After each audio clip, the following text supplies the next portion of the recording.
It's DJ Otis bringing you a BobbyMackey.com and DJOtisBadass.com exclusive, and we are right proud to have with us the lovely and talented Georgette Jones. Now, if that name sounds familiar with you, yes, she is the only child of Tammy Wynette and George Jones.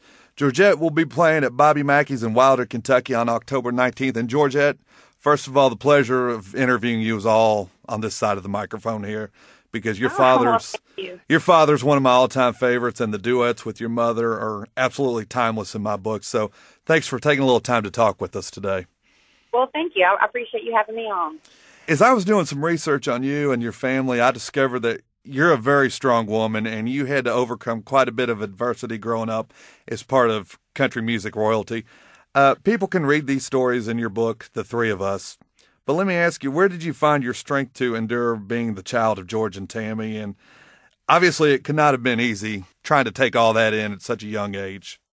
Well, I think, I guess growing up the way that I did, I never really realized it was any different from anybody else. But my mom was really my primary caregiver. My mom and dad divorced when I was only 4 years old, but Mom was a very, very strong woman, and she had a lot of love to give us kids, and she taught us all the values that we really needed to help us do the same thing, be able to be strong and kind of go up against anything we had to be happy in our lives. So she just basically always told us never give up and always work hard for whatever you want, and hopefully if you work hard enough, then things will come to you.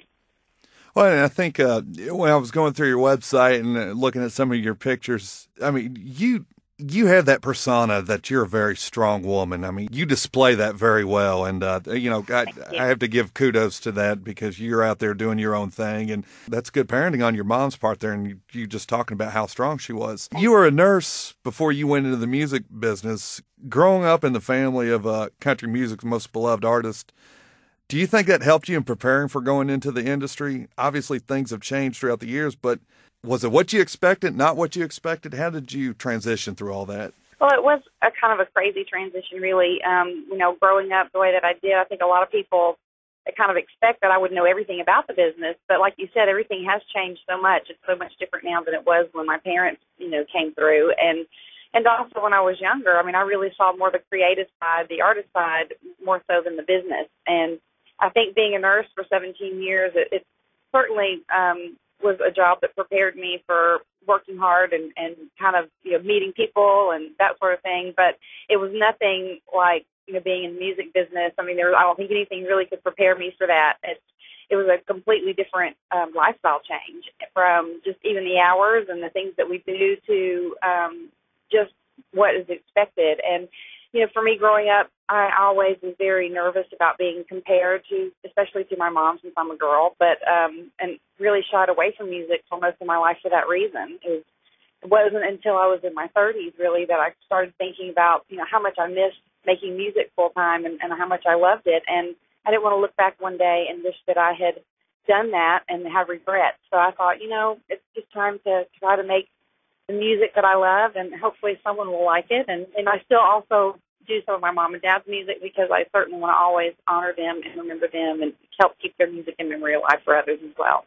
Well, and to piggyback on that just a little bit, what did you really want to be growing up? 10, 12 years old, did you want to go in the music industry, or was it something different? Tell me about that.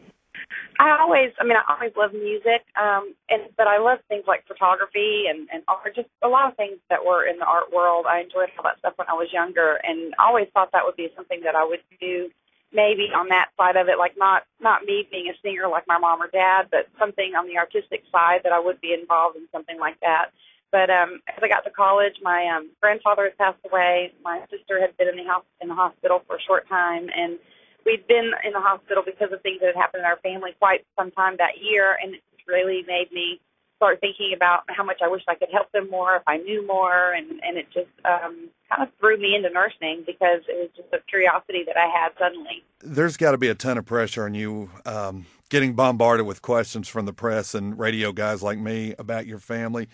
You kind of knew it had to come with the territory, but to you, does it get overwhelming at times? And how you go about answering all these questions, and was it difficult for you starting off when you decided to get into the music industry? Well, it definitely can be hard on a family, and especially I think today even harder than it has been in the past. The media is always, put us under a microscope and always said what they wanted to say and, had stories here and there. But especially now with things like Facebook and Twitter, when people they don't even have to use their real names, and they have this, I think, feeling that they can just say and do whatever they want on print because they're not right there in front of you. They can just kind of say what they want. And people can be really hateful or else ask really personal questions or do things that they wouldn't normally do. And I think that they wouldn't have normally done years ago when they didn't have that opportunity. But, it's just one of those things I've had to learn that I know what my life is all about, and I know who I am and who my parents were, and I just have to know the truth in my heart and accept that some people are going to say and do things that may not be appropriate. But as long as I know the truth and the people that I love and care about know the truth, and that's all that matters. At 10, you performed with your dad on an HBO special. I can't imagine how nervous you were doing that. Tell us about that experience. It's actually kind of funny because you can see it on YouTube. I had never been on TV before. I'd performed since I was 3 years old with one or both of my parents. So I was very familiar and used to being on stage doing that. But when they told me it was going to be on TV, it just absolutely petrified me. And you can see when I walk out on stage, I'm just staring at the camera. I don't even think I was smiling through the first part of it because I was just petrified. But eventually, about three-quarters of the way through the song or so, my dad relaxed me because he was being very sweet and holding my hand and kind of got me distracted from being so terrified about the camera. But it was really a great experience to be able to do that with my dad and have that forever. Right. I mean, I know I was nervous trying to sing a Hank Williams song at 10 years old in front of 20 people at a talent show, so I couldn't imagine what it was like for you. It was a little bit intimidating, but I bet it was. A great memory. You growing up around country music, and that was always around your life, and I'm going to kind of go off the beaten path here with country music. What else did you listen to growing up? Oh, wow. A lot of different things, actually. Mom, even though she loved traditional country music, and it certainly was her passion, she was very open-minded and loved all different kinds of music. So we listened to James Taylor and Whitney Houston and Sting and, lots of different kinds of music in our house. And there was a time for me, as a teenager, I guess I really tried to rebel and go all the way as far away from country music as I could, which I guess all kids do. So, I was listening to AC/DC and Kiss and Metallica and, all kinds of different things for several years. But Mom always told me that, when I grew up, one day my heart would come back to country music. And she was right because, country music to me is real stories about real people that, we can relate to, and it's about real life, and it has meaning, and so it's something that draws you in, and I think that's why I came back to it and love it so much. Well, the fact that you just mentioned that you kind of grew up listening to Metallica and Kiss and AC/DC, I'm now more in love with you when I am when I first heard your music, so I think that is just awesome right there. Right now, as far as music's concerned, what's a guilty pleasure of yours? Well, I don't necessarily know that I would call it a guilty pleasure because I think these people's music are amazing. But I love people like Adele and Norah Jones and Bruno Mars. I listen to a lot of different kinds of music in the car. I don't necessarily just stick with only country music, but I do love traditional country music no matter what. But I just want to kind of keep a variety. I don't like to listen to just one thing all the time. You tour overseas a little bit, and I'm curious because I've never been out of the United States. What's the response from people overseas about country music?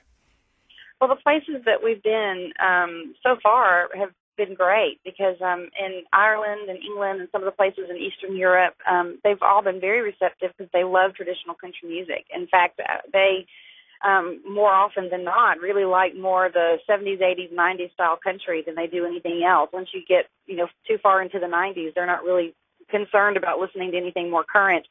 So we've had a great response. People have really enjoyed listening to my mom and dad's music and my own. So we've been very lucky with traveling. Mm-hmm. I had a friend of mine who went over to, he was over in Ireland, and he was telling me they were in a pub, and there was music going on, and then all of a sudden Sweet Home Alabama came on, and everybody just went nuts over it. And he said it was just the weirdest thing. He goes, everything I've listened to, these people, it's just background music. And all of a sudden, Sweet Home Alabama just chimed right in, and people went nuts over that. And he said, they do. They love it. He goes, and I was really curious to see what would happen if Freebird came on. Your latest album that you released entitled Till I Make It On My Own, obviously you get some comparisons to your mom. When you go back and listen to your albums and when you're in the studio listening to mixes, do you actually hear your mom in your voice, or does it take a little time for the music to sink in and then maybe 2 or 3 months later down the road you think, okay, now I hear my mom in that? How does that process work for you? Well, in making that particular CD, my whole process really was I had for many years wanted to be able to do something in honor and tribute for my mom, and so I tried to select songs that people were familiar with and some songs that maybe they weren't that I really loved a lot. And I never tried to make it anything that it's not. And in making that CD, I really just tried to sing it the best that I could, and I try not to compare myself at all if I can help it, because there was actually a time when I was many years ago, and I was trying to do just only my own music, and I could hear a few things here and there that sounded like Mom, and I actually was trying not to do it. Like, I would try to sing without making those things happen in my voice, and it just gets ridiculous. Really, I am who I am, and no matter who you are as a singer, you just have to sing and do the best that you can as you, and not try to sound like anyone else, or even worry if you do or don't sound like anyone else. And I think it's taken me many years really to get to this point in my career and in my confidence in myself. And I just try to sing the best that I can and leave it at that. And hopefully people will like it, and maybe they won't do too many comparisons. But if they do, hopefully maybe I'll turn out in the favorable side. Well, I absolutely adore everything that you've done, and I've certainly, in preparing for this interview, I've enjoyed everything that I've been able to listen to.